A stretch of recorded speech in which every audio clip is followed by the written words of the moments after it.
Алесь таксама смяяўся, але сядзець вось так апошні раз за іхняй вячэрай было цяжка.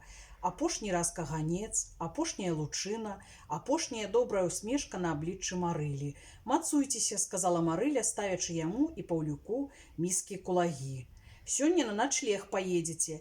І таму, што гэта быў апошні начлег, Алесь пракаўтнуў цяжкі камяк. Кандрат вырашыў ратаваць становішча і сказаў першае, што прыйшло ў галаву: «Кулага гэтая колерам, як мядзведзь». І адразу аб ягоны лоб гучна лузнула дзедава лыжка. «Прыемнага апетыту», — сказаў Кандрат, паціраючы лоб. Тут засмяяўся нават дзед, і ўсе засмяяліся, а ўжо Алесь галасней за ўсіх, і адразу ж з яго вачэй пырснулі слёзы.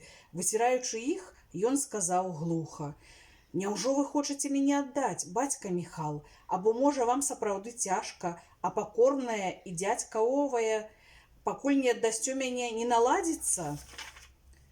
Міхал устаў і паклаў руку яму на галаву. «Гарэну гарам, і дзядзьковае тое, і пакорнае», і, махнуўшы рукой, пайшоў да дзвярэй.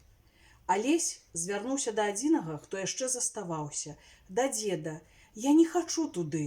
«Ну і што?» — жорстка сказаў дзед. «Мужиком будзеш?» «Не, брат, ад гэтага нам карысці мала, ды і табе.